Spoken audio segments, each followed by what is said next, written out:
from at the very same time that America refused to give the Negro any land. Through an act of Congress, our government was giving away millions of acres of land in the West and the Midwest, which meant that it was willing to undergird its white peasants from Europe with an economic floor. But not only did they give the land, they built land-grant colleges with government money to teach them how to farm. Not only that, they provided county agents to further their expertise in farming. Not only that, they provided low interest rates in order that they could mechanize their farms. Not only that, today many of these people are receiving millions of dollars in federal subsidies not to farm, and they are the very people telling the black man that he ought to lift himself by his own bootstraps. Now, this is what we are faced with, and this is a reality. Now, when we come to Washington in this campaign, we are coming to get our check. Some researchers have estimated that the value of the labor extracted from enslaved Africans was up to $24 trillion, and others up to $97 trillion. Taking an average of these estimates yields a conservative valuation of up to $50 trillion, which is the effective size of tax imposed on Black people between 1619 and 1860. These estimates do not include any costs associated with the unimaginable pain and suffering, such as murder, rape, torture, separation of families, denied entrepreneurial enterprise, denial of education, theft of inventions and intellectual property, denial of freedom and the right to pursue happiness that accompanied the daily life of a slave over the course of 17 generations. So we are talking about a considerable, almost incalculable sum of money extracted from enslaved Africans that created extraordinary wealth for this country and for white America that was never recouped by American descendants of chattel slavery. Good evening on the West Coast. Good evening in the Central. Good evening on the East Coast. You know who it is, family. Angela Nirvana, your hostess with the mostest on the Friends of ADOS TV channel, bringing you those ADOS hot topics and making the case for reparations, making the case for weaponizing our vote and socializing our suffering. And today, family, we're celebrating Martin Luther King Jr. Yes, family. Happy birthday to ya. Happy birthday to ya. Happy birthday. Yes, we're celebrating the king. Yes, family, he was executed, fighting for our very reparations to close the egregious economic racial wealth gap. All of what we labored, our ancestors' blood and bones are in this soil. He was fighting for that to go to the very Black American descendants of chattel slavery. Yes, he was. That's why they executed him.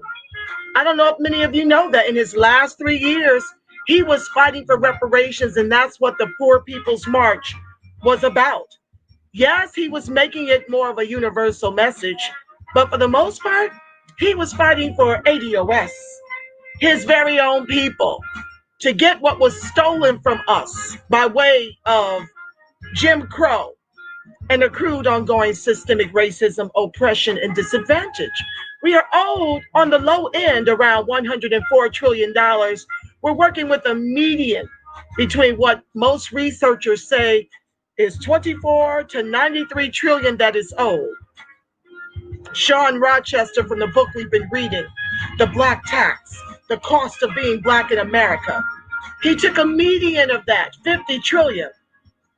And the rest of the 74 trillion, is that right? 50 trillion? No, I think I'm a little off. The rest of the 54 trillion is due to Jim Crow and accrued ongoing systemic racism, oppression, and disadvantage. So if you're interested in fighting with us to attain what we are long overdue. Because mind you, that 104 trillion is on the low end because we have yet to do the math on all of the Black Wall Streets that were burned down, which I want to say were probably about 40 to 50 in total. Plus, we need to compound that interest, right? The interest from when this book was published in 2017. So we absolutely need to get that number right because as a negotiator by trade, you don't start negotiations where you want to end up. You absolutely need to set the bar for what the true cost is and then work your way to the middle as a form of settlement over multiple generations. That is what we're here to do. And that's our square, and that's what we're sticking on. Now, tonight's audience may be a little slim because the bulk of my viewers come from Facebook. And so Facebook naturally, keeps messing with me for bringing the truth. So I'm here to do this show, and hopefully I can still post the link to my walls and my feeds, but it will probably be a very quick show because I don't have a lot of comments. Most of those comments, well, they come from YouTube and Periscope, but due in large part, it comes from Facebook. And since I'm got a strike for whatever I've done now, which they never give you a chance to defend over there, I will be so glad when someone comes up with a black version of Facebook so that we can say it loud, ADOS proud, about our issues relative to us, because the lamestream media, as Queen Amadah Shakur refers to them as, shout out to you, Queen, does not report on the things that matter to the ADOS community. They do not talk about our issues through our lens. And you have to live this experience to be able to report on it and to be able to advocate on behalf of it. So they're not doing that. So we're over here in this space doing it. And I'm telling you, ever since, having this show, I've been put in jail more times than I can count. So I won't have Facebook back with me until after January 23rd or the 23rd of this month. But the show must go on, right, family? So let me get right into it. First of all, I want to shout out the Be the Power brothers. I don't understand how Yvette Carnell is looking to just implode the entire movement. I've been seeking answers to those questions. It is really breaking my heart. It started like around Travis Johnson. And I'm not going to live here tonight because I absolutely want to do my own version of what happened.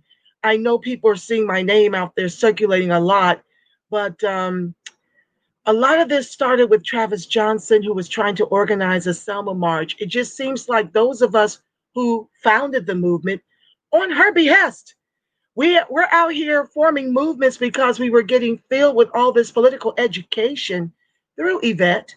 I've been following Yvette since I learned about her through Boyce Watkins.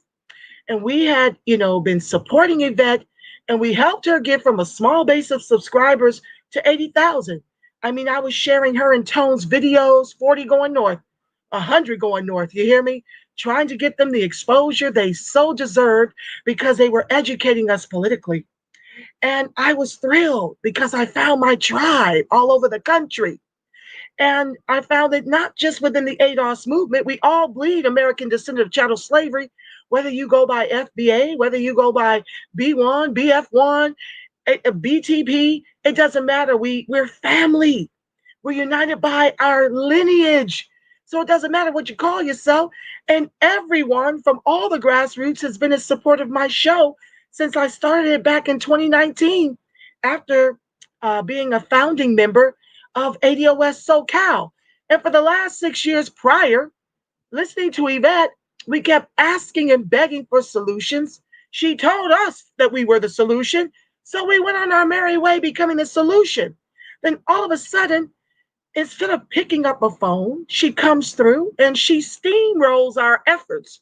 She steamrolls the Selma March. She steamrolled the Super PAC. Now that Super PAC was designed to do what she's currently doing, which is to bring infrastructure to the movement so we can be on one accord and be saying the same message throughout the nation. And so she slammed the PAC. We want to get our candidates elected. We're fully aware as boots on the ground that we don't get reparations without full chested reparationists in the Congress. And so we went about the business of building. It took me a year to vet the right leaders throughout the country who were leading chapters all throughout to assemble the infrastructure for the Friends of ADOS Super PAC. Well, my desire to work with celebrities and gain an arsenal of money so that we could comfortably support candidates like Tamara Johnson Shealy.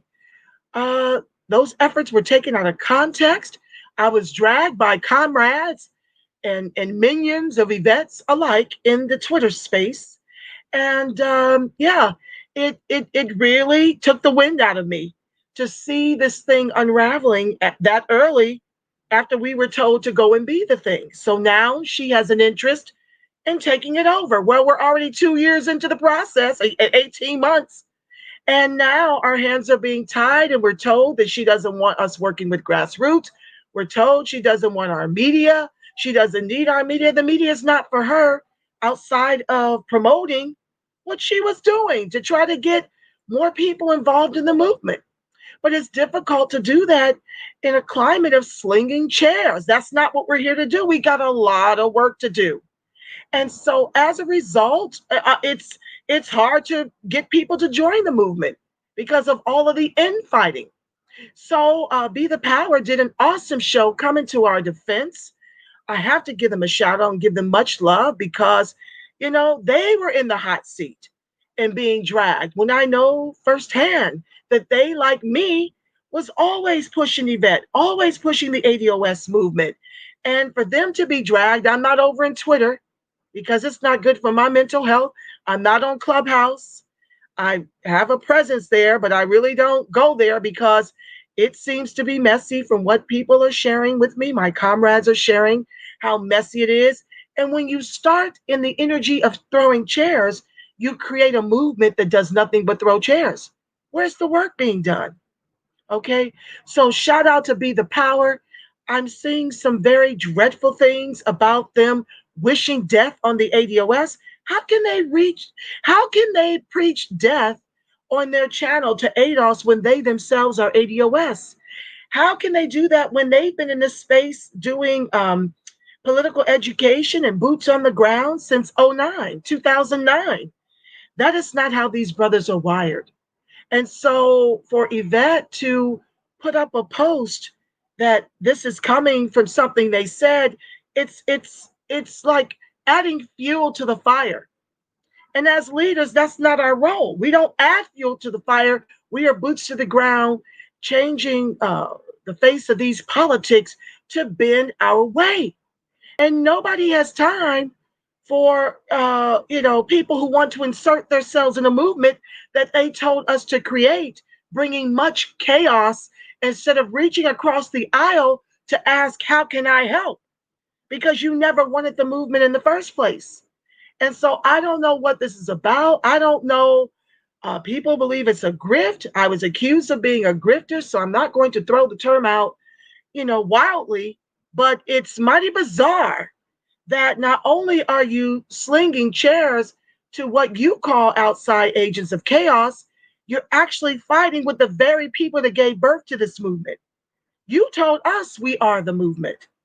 So I want to shout out Be the Power, and I want to also at the same time clear their name.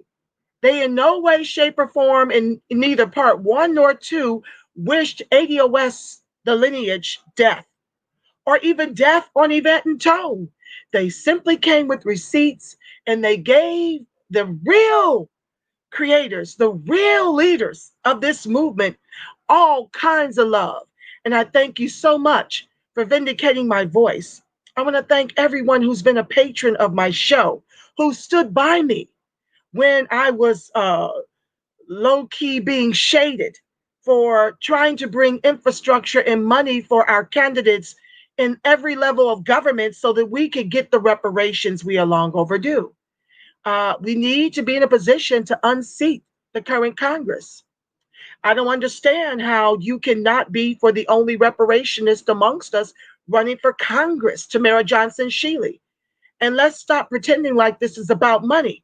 Had ADOS been on one accord, we could have delivered the votes for for Tamara to get her in the office to have our very first reparationist in the Congress until we could turn at least, 100 seats reparationist, because that's the only way we get this.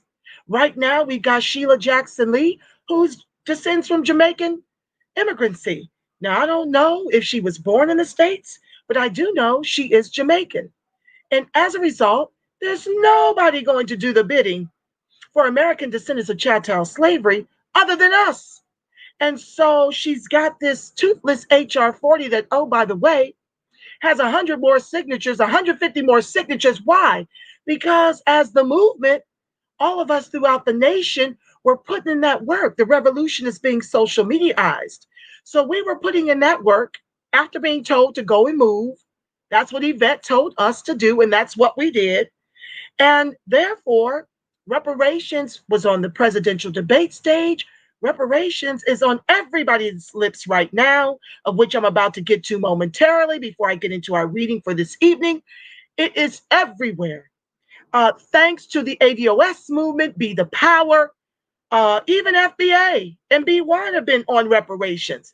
Maybe not in the perfect way the ADOS movement does it, but nonetheless, the more voices, the merrier, because politicians respond to pressure, not applause, okay?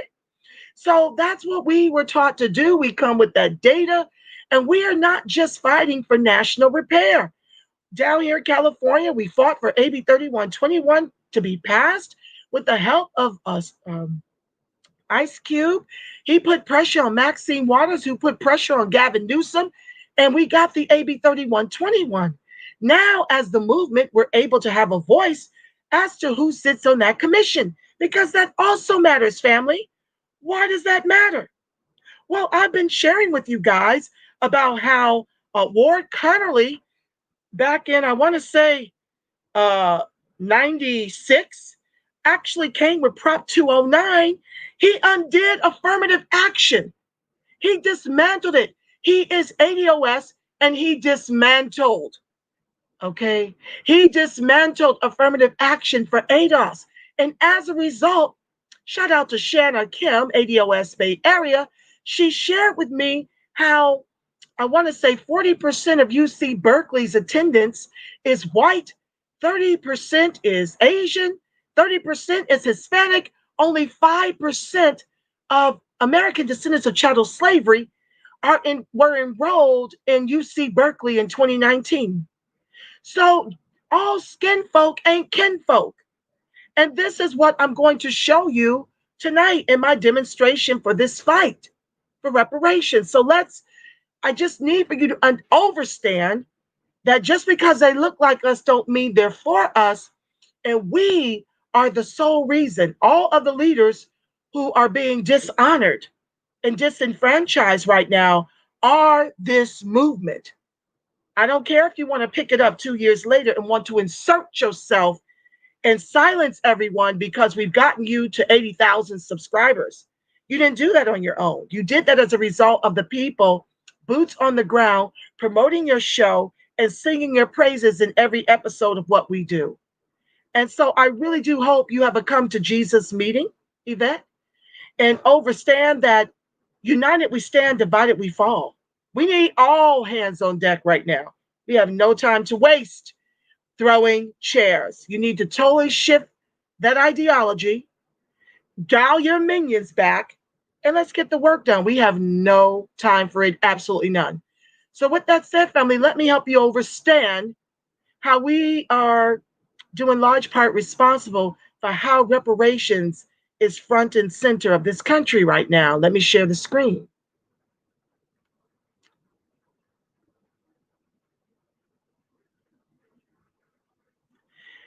So here we have a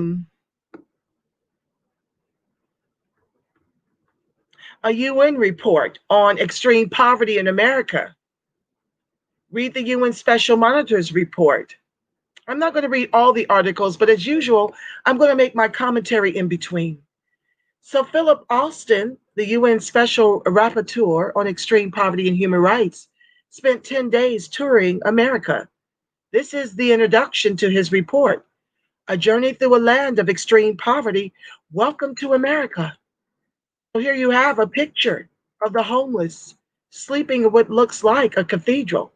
Homeless people sleep in the pews at St. Boniface Catholic Church in the San Francisco Tenderloin area as a part of the Gubbio Project. Okay. He says, I have spent the last 2 weeks visiting the US at the invitation of the federal government to look at whether the persistence of extreme poverty in America undermines the enjoyment of human rights by its citizens. In my travels through California, Alabama, Georgia, Puerto Rico, West Virginia, and Washington, D.C., I have spoken with dozens of experts in civil society groups, met with senior state and federal government officials, and talked with many people who are homeless or living in deep poverty. I'm grateful to the Trump administration for facilitating my visit and for its continuing cooperation with the UN Human Rights Council's accountability mechanisms that apply to all states. Me speaking, it's mighty funny that Trump and his administration could be for showing the UN Human Rights Council what's happening to us as the anchor of this country after all of the wealth was stolen. Like I said, the cost of that black tax in today's dollars is 104 trillion on the low end, less compound interest, less the black tax for all of the Wall Streets, black Wall Streets that were decimated. Okay. So it's mighty surprising that he could be for us in this instance. And yet I read that he is on his 13th execution before leaving office. And so that's a story for another day. Right now, I just want to give you bullets to make the point that these reparations are coming. You see, faith is the substance of things hoped for, the evidence of things yet to be seen. The way our emancipation and our civil rights came to fruition is that we kept the faith for it, to bring it from the unseen until it was manifested. And what I feel happening in what looks like complete and total chaos in this country is our faith being manifested by way of the reparations discussion, being not just locally, not just nationally, but it is an international discussion tied to our oppression and accrued disadvantage in this country. Okay. So he can see it in that respect to give access to the UN to report on it. But by the same token, he's executing, and I don't know how many American descendants of chattel slavery who were executed were actually innocent and they couldn't get a stay or couldn't get the decision overturned. I know of one, and I'll do that at a later time and later date. But it's mighty funny that he can see it to welcome the UN in, but not see it to do anything substantive like sign off on our reparations. You see the hypocrisy of it all? Anywho, back to the text.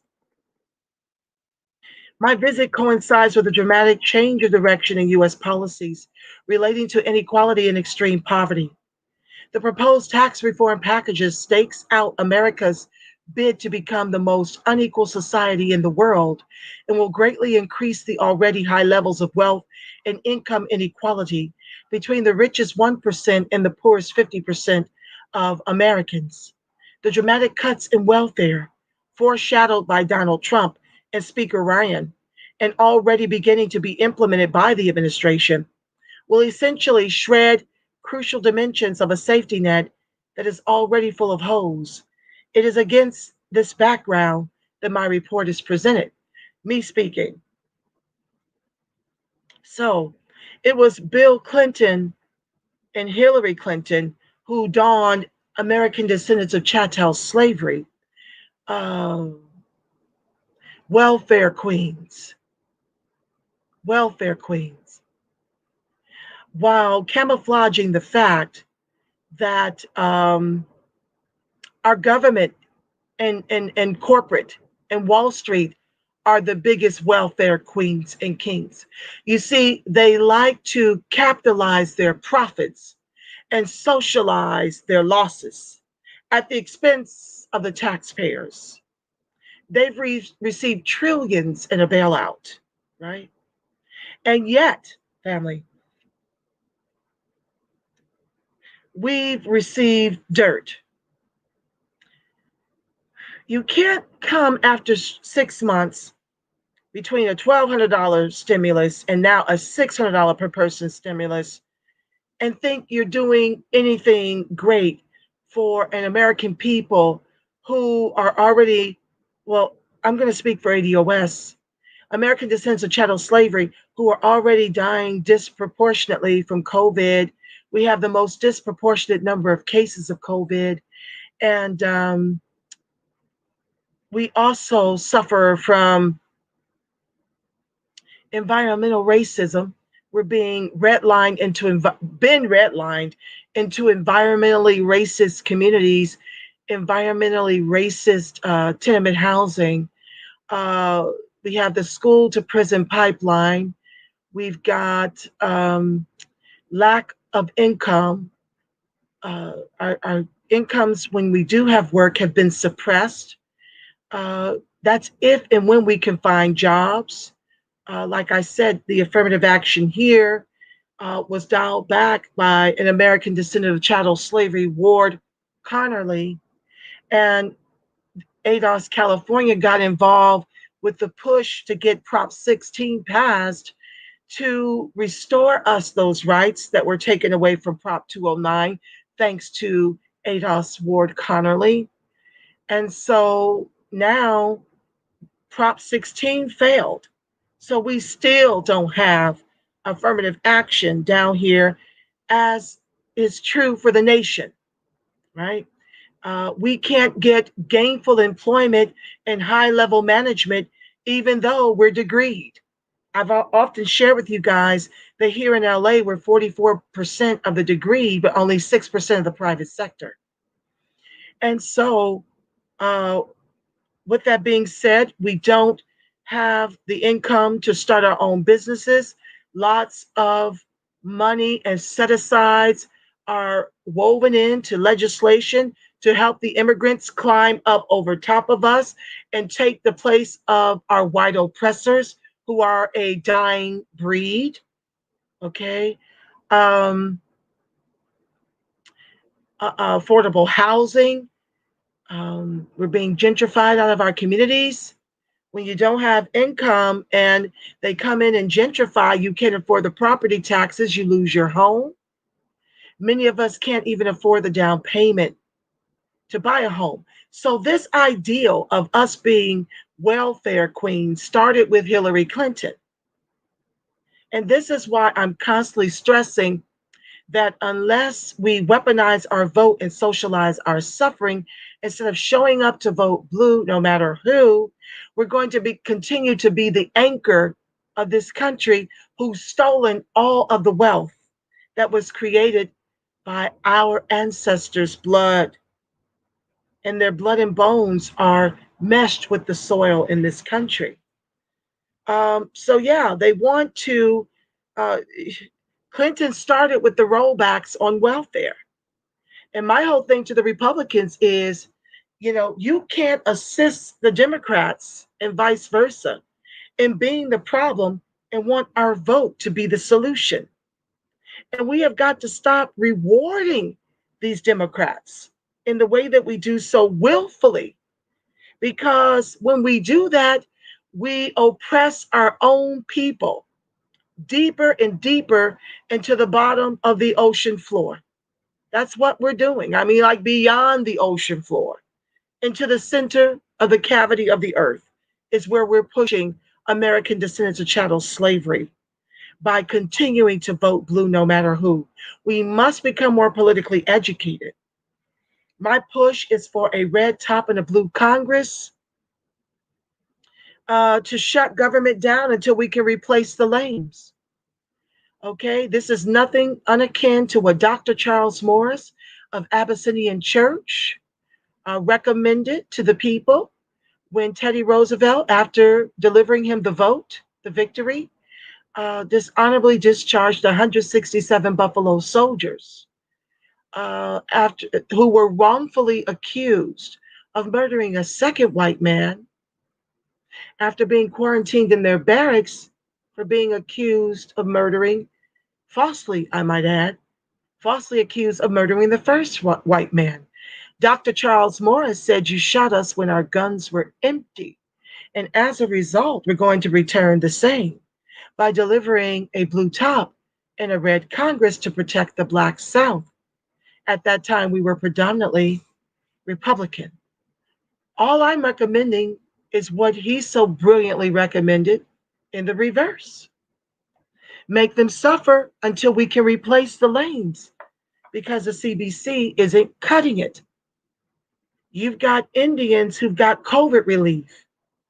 Myself and ADOS DMV and Triangle ADOS and Concerned Black American Citizens, Twin City ADOS, we came up with a brilliant strategy to get $6,000 per month of COVID relief for the American descendants of chattel slavery. Our very own CBC elected officials ignored us. And yet I read that the Indians, Udall Indians specifically, got Donald Trump to approve $3.3 billion in COVID relief when we are the ones who are dying disproportionately and have the most cases of COVID.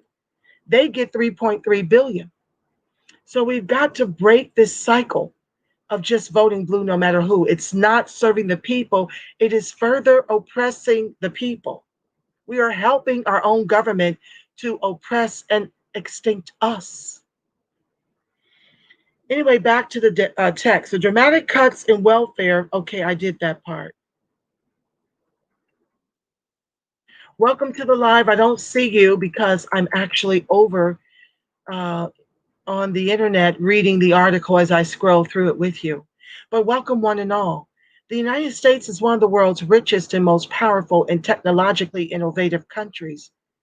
But neither its wealth, nor its power, nor its technology is being harnessed to address the situation in which 40 million people continue to live in poverty. That's predominantly American descendants of chattel slavery. I have seen and heard a lot over the past 2 weeks. I met with many people barely surviving on Skid Row in Los Angeles. Me speaking, I'm going to get into this in a later show, but I recently learned that that our homelessness is profitable here in LA. I would venture to say the same is true all over the country. So this is why we could earmark $1 billion to build homes for the homeless, and only 5% of the homeless have been placed in homes. It's not profitable to accomplish the mission. Herein lies the problem with reparations. Is all of this infighting about the fact that it's not profitable to actually deliver reparations? Is it more profitable for the people imploding the movement inside and outside?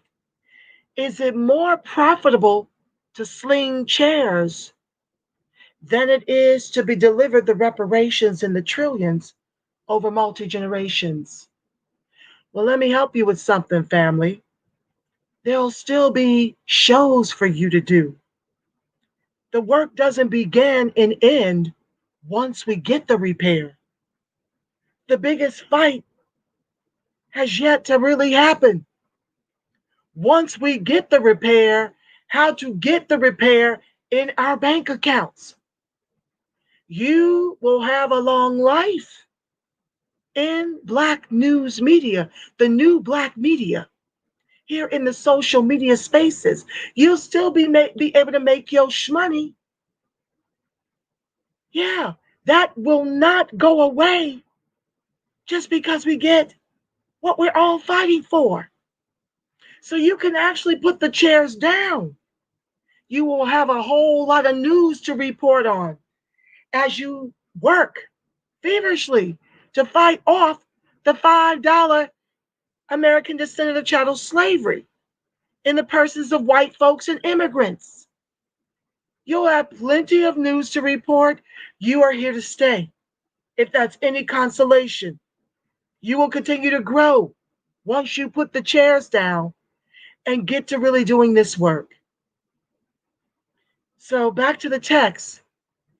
I witnessed a San Francisco police officer telling a group of homeless people to move on, but having no answer when asked where could they move to.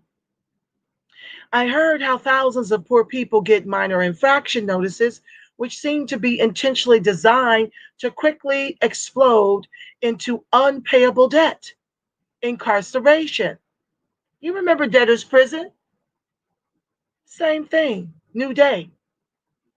And the replenishment of municipal coffers.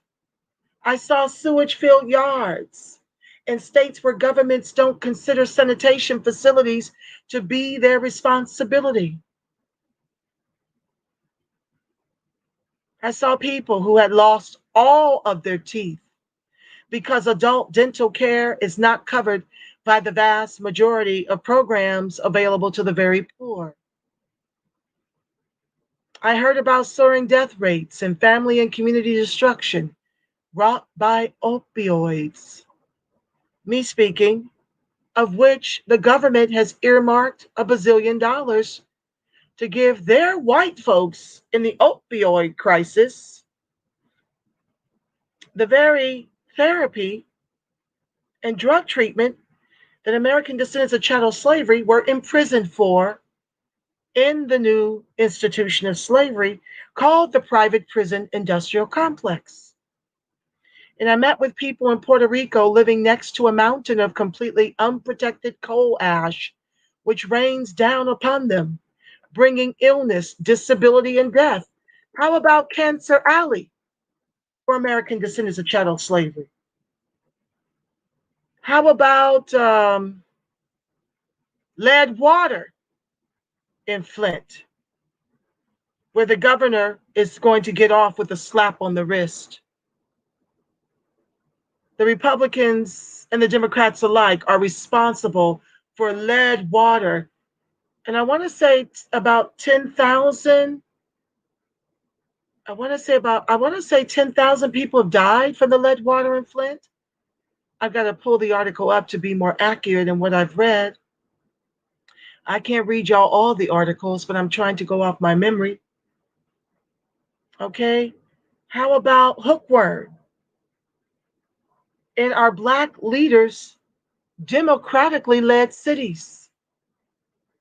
How about y'all just voted for Warnock, who mentions Black only once with respect to prison reform, which I'm all for, but that's 1 million people covered, if anything actually gets done to reform it in a way where we get to live, in a way that we don't get incarcerated to fulfill the new slavery for $1 a day. Hello, Kamala Harris, who told the governor that she can't let the nonviolent offenders free here in California because she needs them to put out white fires of white homes in white hills.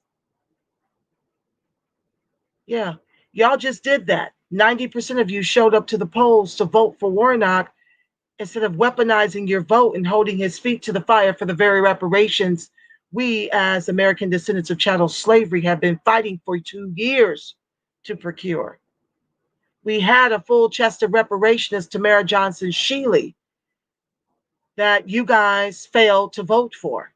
She came in sixth. We had our own leaders of our movement destroy her chances. We had our chapter down in Atlanta destroy her chances.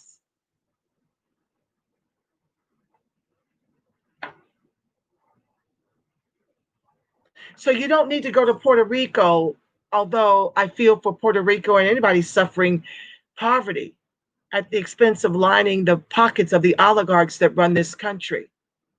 This is not our government. And so we as a people have to learn how to move as a block, weaponize our vote, and socialize this suffering because we are the ones getting the brunt of this heat.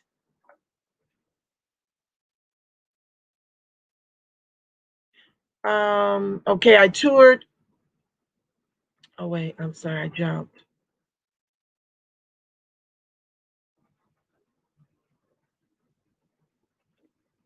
Of course, okay, here we go. That is not the whole story. I saw much that is positive. I met with state and especially municipal officials who are determined to improve social protection for the poorest 20% of their communities. I saw an energized civil society in many places. I visited a Catholic church in San Francisco, St. Boniface, the Gubbio Project, that opened its pews to the homeless every day between services, unakin to Warnock, who I've seen video of homeless sleeping on the steps of Ebenezer Baptist Church that the late great Reverend Dr. Martin Luther King Jr.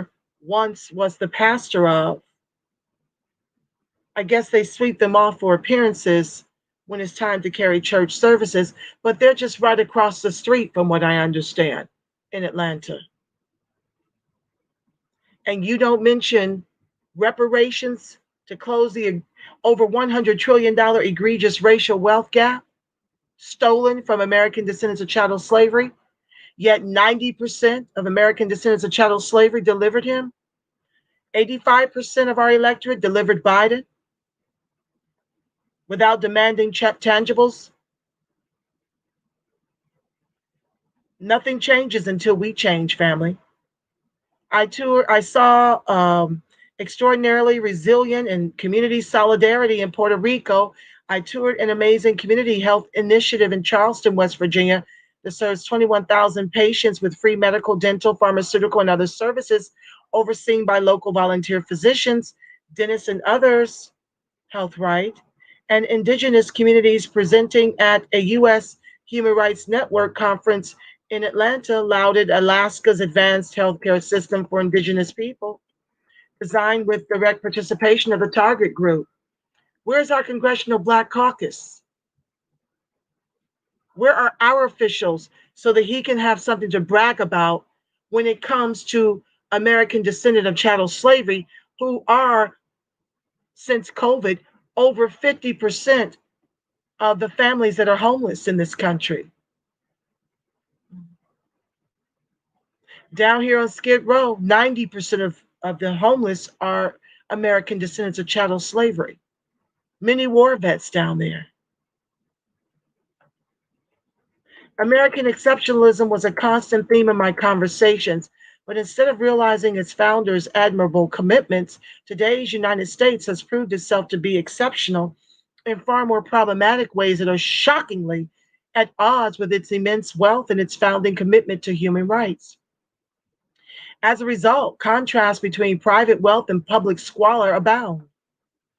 In talking with people in the different states and territories, I was frequently asked how the U.S. compares with other states. While such comparisons are not always perfect, a cross section of statistical comparisons provides a relatively clear picture of the contrast between the wealth, innovative capacity, and work ethic of the U.S. and the social and other outcomes that have been attained.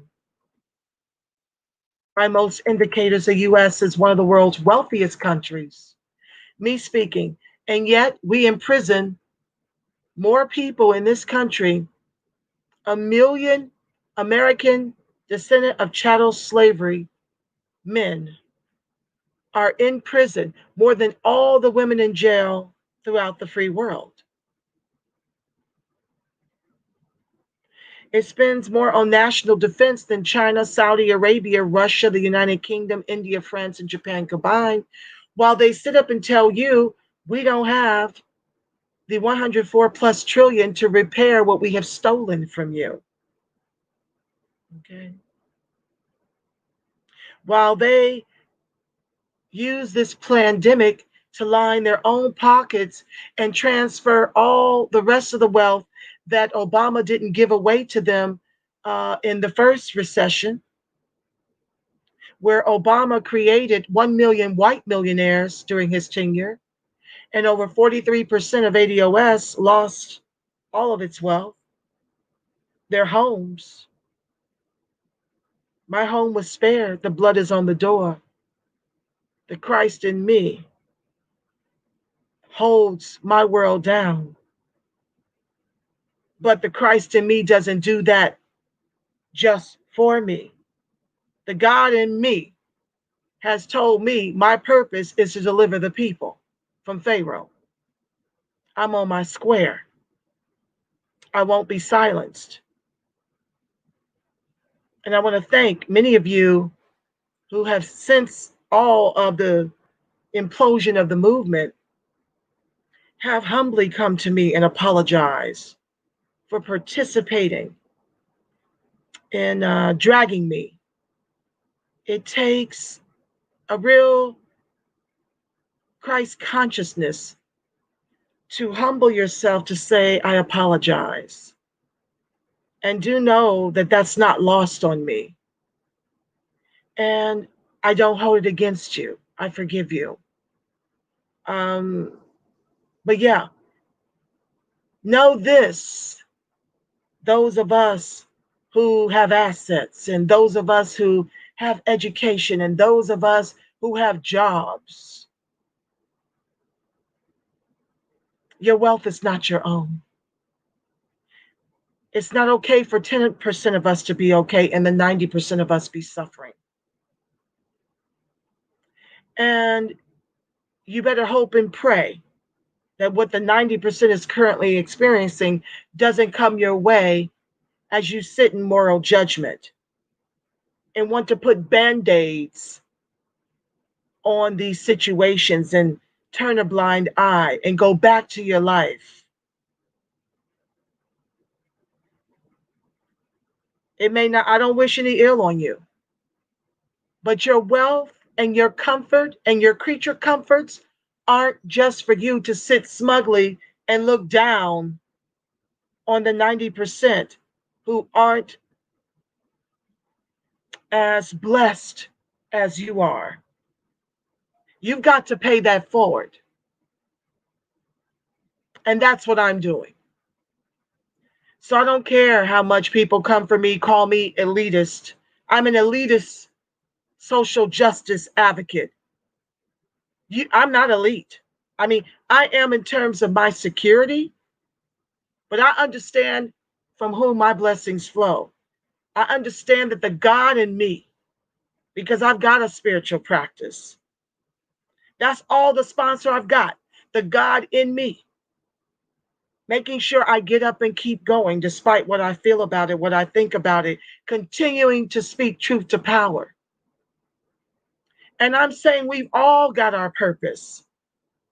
Mine is to tell Pharaoh to let my people go. I'm on my square until my people are delivered. I'm not talking band-aids, right? I'm not talking what you did with our affirmative action, which was make white women whole and make immigrants whole and make LGBTQIA whole. I'm talking about the wholeness of the descendants of American chattel slavery, whose ancestors built all the wealth these other groups eat from. While my people are homeless and hungry. I don't see how any of us who've got these creature comforts rest well knowing that this is happening to the least of us. And want to somehow make it their fault. To those of you that do that, how dare you? How dare you not know the history of this country to know that all of it is by design of institutional systemic racism? And so I realized my work is to educate ADOS in love. Because I am a spiritual goddess, right? And so I realize, thank you, Up Church, ways that I can do this more in a peaceful way where I'm not going off the rails because our people lack understanding. And it's my role to forgive them for lacking understanding, but also to teach them. So back to the text. U.S. healthcare expenditures per capita are double the OECD average and much higher than in all other countries, but there are many fewer doctors and hospital beds per person than the OECD average. Let me speaking. Obamacare. American descendants of chattel slavery who predominantly were given a gig economy by Obama can't afford $500 a month for health care. This is why you see us dying disproportionately from COVID.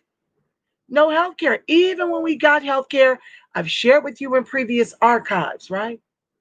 I've shared with you about how you can have optimal health care and still be sent home with COVID to fend for yourself.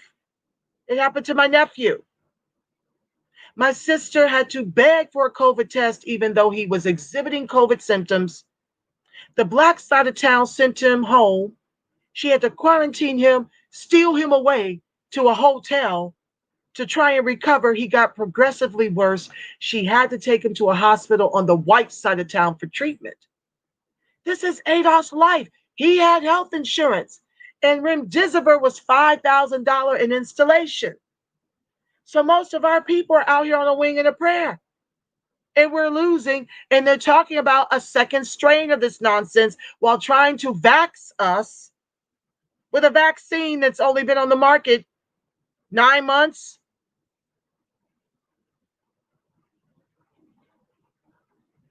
And they don't even want to give us Medicare for all. And the country thought it was a bright idea to unseat a racist in office for 4 years with a racist in office for a combined 65 years with a record to prove it between Biden and Kamala.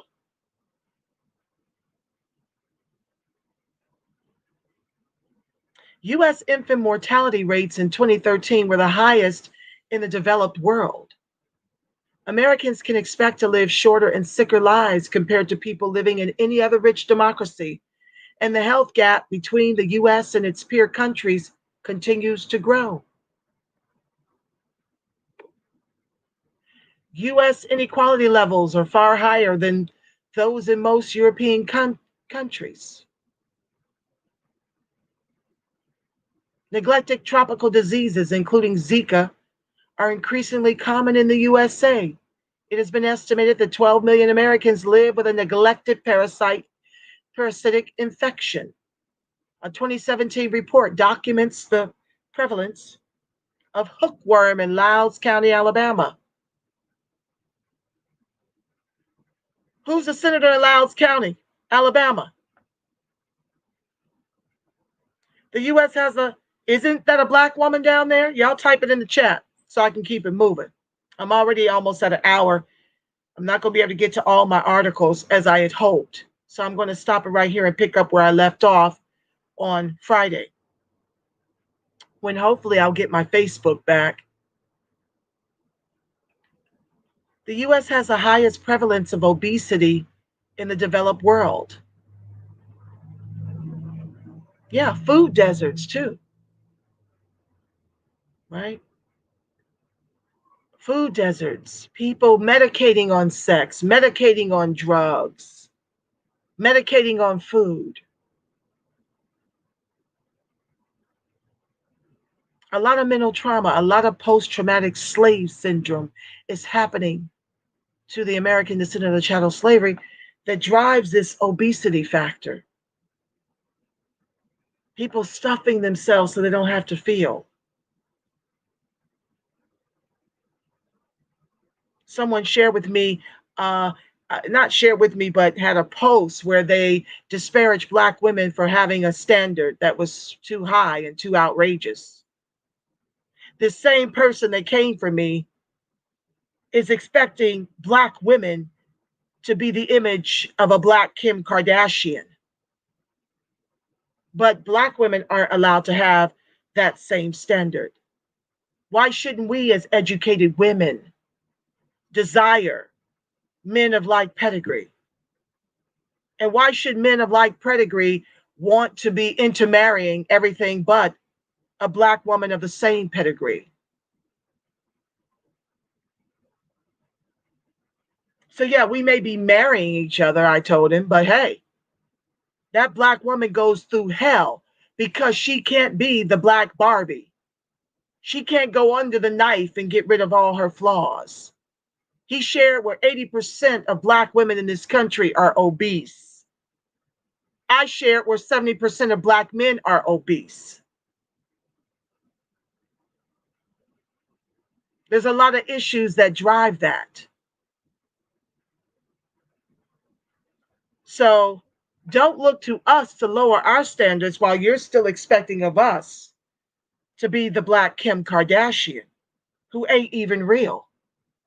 She's got the money to chisel and cut and suck and tuck to look like the brick houses we are. But a lot of factors drive the obesity in this country, and we need to be more loving to one another instead of looking for this perfection that does not exist. It is, you're well within your right to have a standard of someone that meets you where you are, black women. You never have to apologize for that. Okay? I had a brother tell me, what did he say? Our standard is too high. We want the man to be over 6 feet. We want him to be fit. We want him to have money. We want him to be financially secure. We want him to have assets. We understand the plight of the black man. But I ask, and all he's looking for is love and loyalty, he says. There's lots of obese women that want to give you love and loyalty.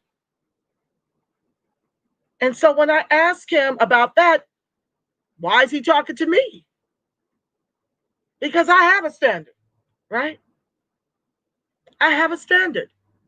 I've earned the right to have a standard. And we should all have a standard.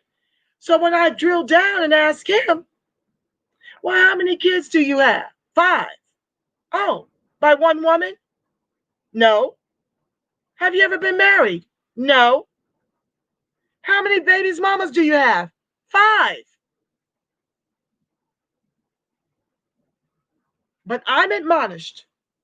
Single mom of 1, divorced, educated, assets, income,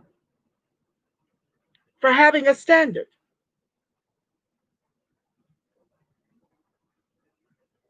Brothers, you better check yourselves. Ain't nobody got time for that. Anywho, I'm all off topic here. Back to the text.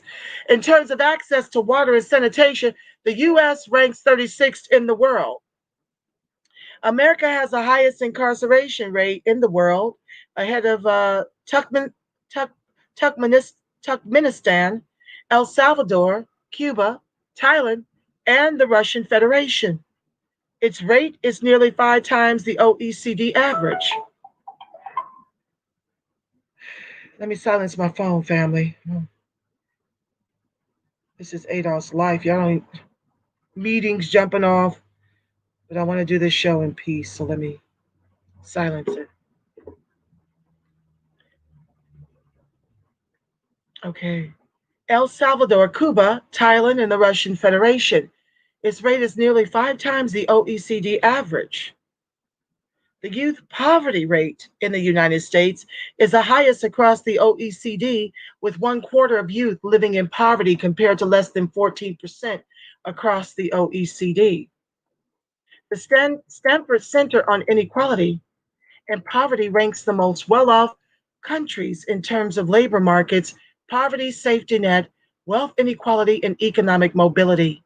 The U.S. comes in last of the top 10 most well-off countries and 18th amongst the top 21. In the OECD, the U.S. ranks 35th out of 37 in terms of poverty and inequality.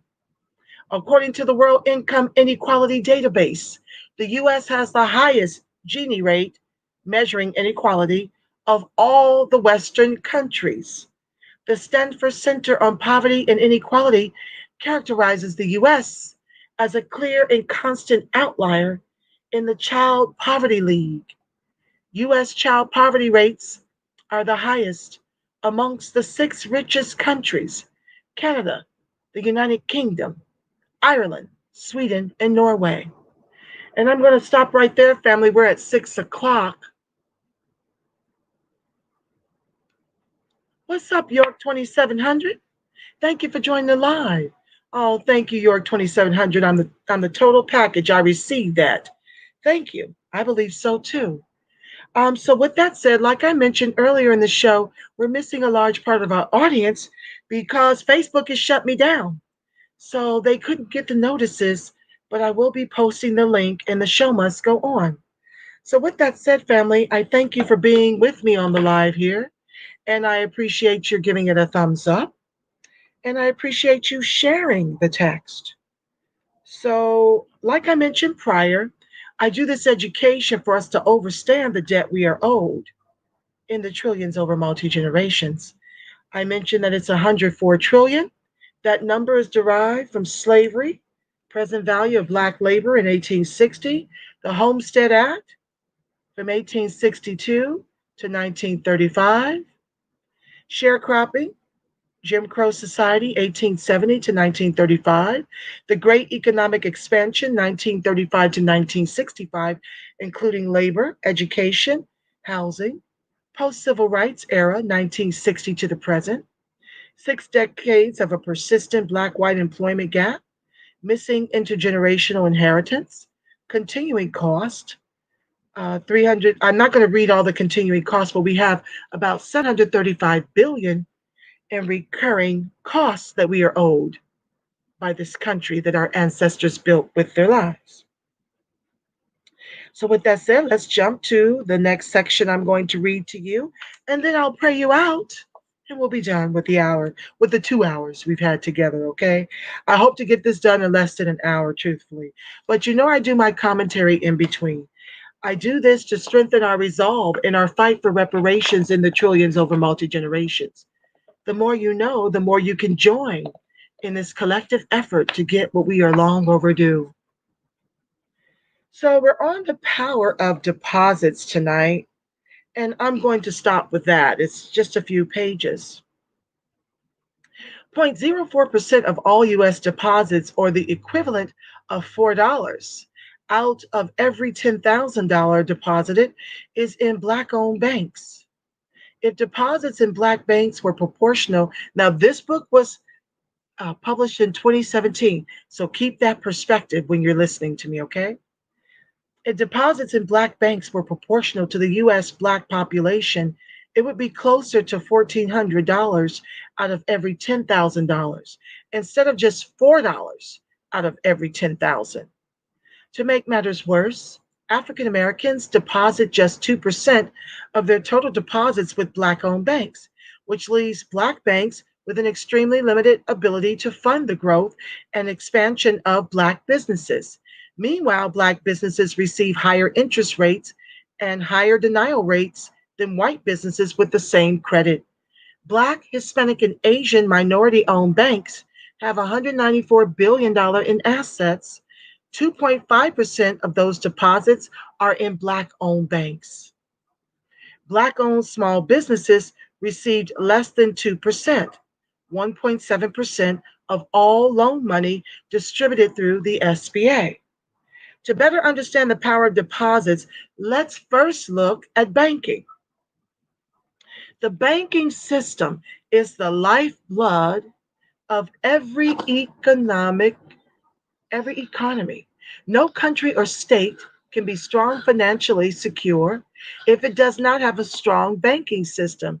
Banks collect and hold deposits from their customers and extend credit to businesses and individuals with those deposits. This process of holding deposits and providing loans creates additional money within the economy and is called the money multiplier effect. Think of it this way: If you deposit $10 in a bank, the Federal Reserve requires the bank to hold a certain portion in reserve. This means that there is a certain amount of the $10 deposit that the bank won't be able to lend and must keep on hand. The amount the bank has to keep on hand or hold in reserve is typically about 10%. This means the bank can lend 9 of $10 that was deposited. The person who receives a $9 loan will likely deposit that money into a bank, and that bank will be required to hold 90 cents in reserve and can lend $8.10, and so on and so forth.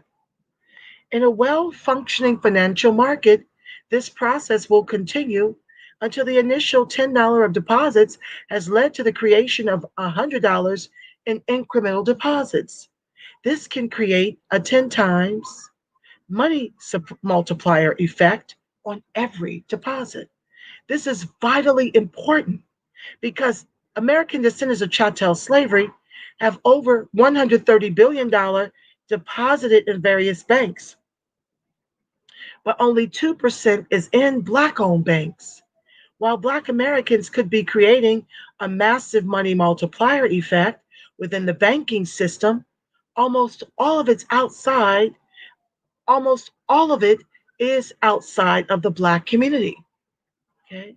This starves Black businesses and consumers of much needed capital, exposing them to the cost of implicit and explicit bias, the Black tax, in the financial system, and ultimately subsidizes the level of discrimination that Black businesses and consumers continually face.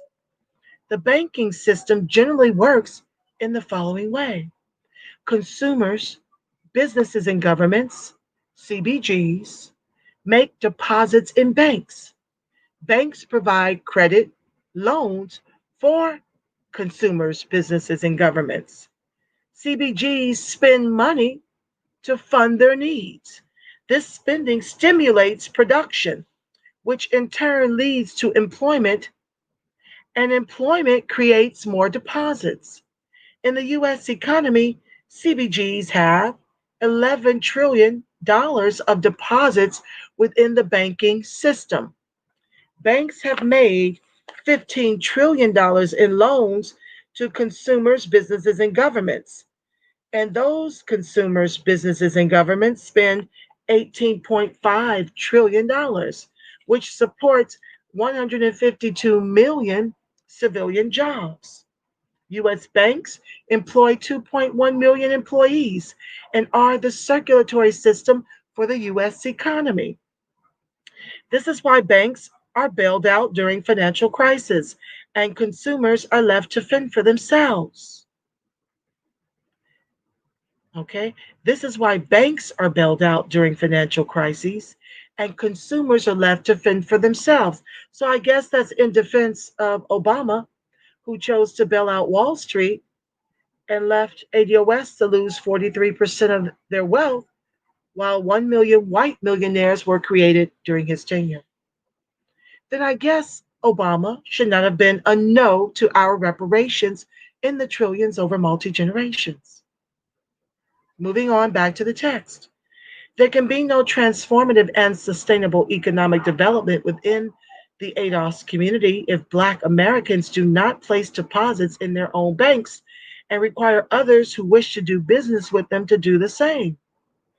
If Black Americans move their 130 billion of deposits to Black owned banks, those banks would immediately have to hire 31,000 employees across many different departments, from IT to sales to human resources to financial to compliance to tellers, from top to bottom, and spend billions more to upgrade their facilities, IT infrastructure, and their supply chains.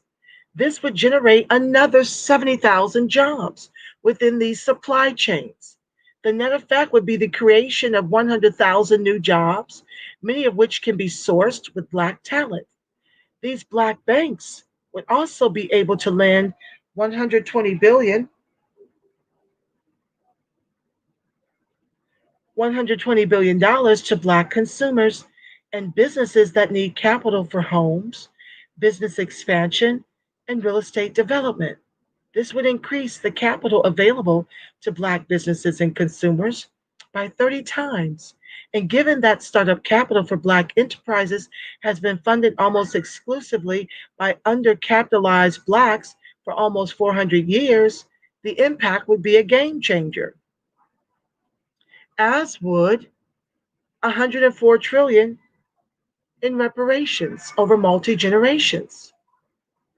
We would have the money to do exactly what he is recommending. This would allow Black enterprises for the first time to have access to sufficient capital to truly compete and thrive through their full business life cycle: startup, ramp up, expansion, and maturity. To be clear, discrimination in credit markets on the basis of race and ethnicity is well documented by researchers and is starving Black businesses of much needed capital. So much so that only 6% of Black businesses say their primary sources of credit comes from banks. Less than 1% of Black businesses in a Pepperdine study were able to get a small business administration backed loan. A 2016 report from the Association for Enterprise Opportunity, otherwise known as AEO, found that 80% of Black businesses desired financing for planned growth or expansion. 2, 73% of Black business owners indicate that the current business financing environment is restricting their ability to hire new employees. And 3, the funding gap in business loans for Black businesses could be almost $9 billion. Given that Black businesses currently employ almost 1 million people, if they received enough business loan to close this $9 billion gap, it could easily lead to the hiring of another 500,000 employees. This $9 billion funding gap could be closed in short order if African Americans deposited a mere 10% of their deposits in Black banks. Once again, I'm going to always bring the argument back to um, our reparations in the trillions over multi generations. Family, I'm going to stop the reading right there because, well, let me try. I have 2 more paragraphs, then I'll quickly pray us out. It appears my battery is dying, and the way I have my studio set up, I'm not near an outlet. I won't have that issue on Friday. So let me see if I can finish.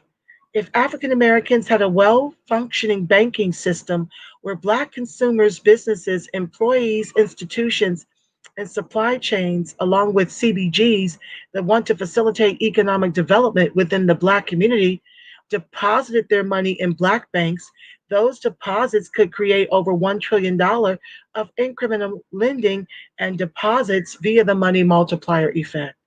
This would also have the additional benefit of causing non Black banks and financial institutions to compete for Black deposits and Black customers, which would cause them to put systems in place to reduce anti Black bias and discrimination. These financial institutions would not tolerate discrimination against Black consumers and businesses, regardless of the source, cause, or intent, implicit or explicit bias, if the discrimination negatively affected their profit margins. Once again, that can be achieved once this government pays us the debt that is owed in the trillions over multi generations. A debt that is owed for slavery, Jim Crow, and accrued ongoing systemic racism, oppression, and disadvantage in the country our ancestors built with their lives.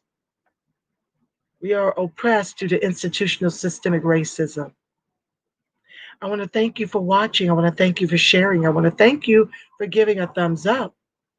I want to thank you for your donations. Let me wave the banner while I have your attention. You can Cash App Friends of ADOS TV, $ FOADOS TV, Cash App. I love aggregated dollars. It helps me to do things like I recently did was to purchase the books for about 10 of our elected officials, including Biden Harris, of which I'm going to be working with Arthur Ward from ADOS Chicago to edit a letter to accompany this information to let them know the debt that is owed and to have it outlined for them in this brilliant piece of work. So that is what your donations enable me to do. I'm at Cash App and on PayPal, paypal.me/ Friends of ADOS TV. And that's on the scroll bar, as you can see. I'll keep that scrolling while I pray us out. I want to share with you that the light of God surrounds us, the love of God enfolds us, the power of God protects us, and the presence of God watches over us. Wherever ADOS and its allies are, God truly is, because family, you are the face of God. You are the voice of God. You are the body temple of the Spirit of the living God. And with that said, family, you go out into these streets and show the world exactly who you are. And you make it a beautiful, God inspired rest of your evening and work week until we meet again Friday at 5 p.m. I love you, Black. I love you, strong. Mwah. Ciao for now, family. Peace.